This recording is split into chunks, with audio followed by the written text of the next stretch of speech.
සුරේෂ් සැලේව පුදුම කරදරයක් වෙලා තියෙන්නේ. ඒ නිසා ආණ්ඩුවට ඕන කොහොම හරි මේ සැලේ ගැන කතා කරන එක නතර කරගන්න. ඒකින්ද සැලේ ගැන ලියන, කතා කරන, TikTok කරන ඒ සමාජ මාධ්‍ය ජාලාවල ක්‍රියාකාරී වෙන සියලු දෙනා ඉලක්ක කරගෙන මර්ධනයක් දියත් කරන්න මේ හදන්නේ. ඒ නිසා අපිට ප්‍රශ්නයක් නැහැ. අපි අධිකරණ ගරු කරනවා. යම් විදියකින් ඕන අභියාචනාධිකරණයේ මේ සම්බන්ධ කරුණු වාර්තා කරලා අපේ නිර්දෝෂීභාවය සම්බන්ධව අපි අධිකරණයට යනවා. අපි කරුණු ඉදිරිපත් කරනවා. හැබැයි අපිට දැඩි විශ්වාසයක් තියෙනවා.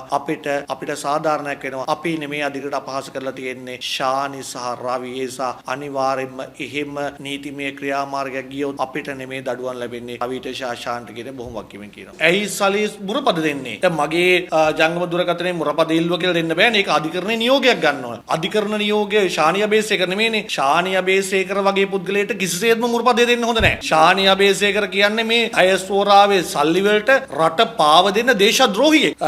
ශානි අබේසේකරට මුරපදේ දෙනවට වඩා හොඳයි ඩයස්පෝරා එකට තියෙන සියලු තොරතුරු ටික දෙන එක. මෙන්න 2005 අත මහින්ද රාජපක්ෂ පත් වෙච්ච දවසේ ඉඳලා යුද්ධය නිමා කිරීම සඳහා මෙන්න මේ කට්ටිය සක්‍රීයව දායක වුණා.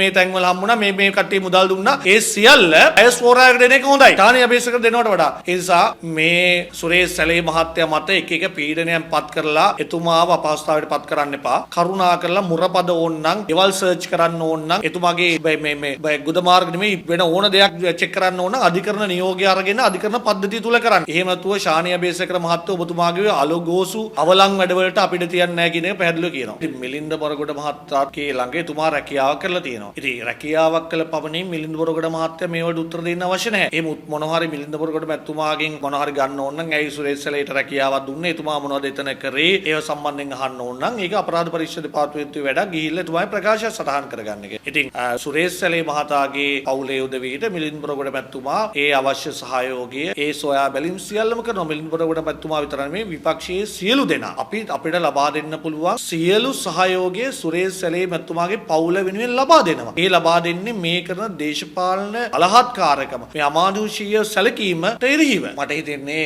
සංගීත් විජේසූරිය මහත්තයාට හොඳ ලණුවක් තමයි අනුර කුමාර දිසානායක මහත්තයා දීලා තියෙන්නේ. අනුර කුමාර දිසානායක මහත්තයා තමන් මුදල් ඇමති බව දැනම සංගීත කඩේවල්. දැන් අපි හිතුවා අඩුම ගානේ සංගීත ගිහලා තියෙන අනිල් ජයන්ත මහත්තයා හම්බෙන්න කියලා බැලුවා. අනිල් ජයන්ත මහත්තයා කියනවා එයා හම්බෙන්න ආවෙත් නැහැ කියලා. එක්කෝ සංගීත් බොරු කියන්නේ, එක්කෝ අනිල් ජයන්ත හරි අනුර කුමාර දිසානායක මහත්තයා තමයි බොරු කියන්නේ. ඒ නිසා අපිට මහ බැංකුව අධිපතිතුමාගේ ප්‍රකාශයන් තුලිනුත් අපි තේරුනේ එහෙම සල්ලි ලංකාවට ගේන කිසිම ජාත්‍යන්තර මූල්‍ය අරමුදලේ බාධාවක් නැහැ. හැබැයි ගැටලුවක් තියෙනවා. කළු සල්ලි නම් ලංකාවට ගේන්න දෙන්න බෑ කියන එක මේ රටේ නීති පද්ධතිය අනුව ගේන්න දෙන්න බෑ කියන එක මහ බැංකුව අධිපතිවරයා කිව්වා. ඒ නිසා මේ අපිට සාධාරණ ගැටලුවක් තියෙනවා. මේ සංගීත් විජේසූරිය හරහා ටිල්වින් සිල්වා සහ අනුර කුමාර දිසානායක මහත්තයා හදන්නේ මේ රටින් එපිට තියෙන ජනතා විමුක්ති පෙරමුණ සතු කළු සල්ලි ටිකක් ගේන්නද කියලා. ඒකට මුට්ටිය දාලා බලන එක දන්නේ මේ සංගීත හරහා කරන්නේ. කොහොම වුණත් සංගීත් විජේසූරියට කියන් තියෙන්නේ අනේ පව් ඔබ රට ආදරය කර කලාකරුවෙක් මේ විදිහට පාච්චල් වෙලා නෝන්ජල් වෙන්න එපා. මොකද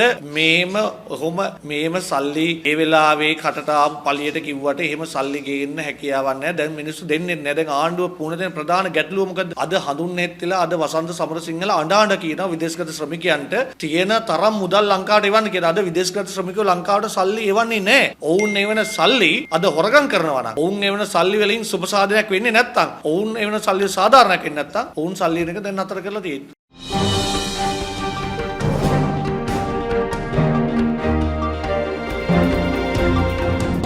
News Hub, peopleizing the news.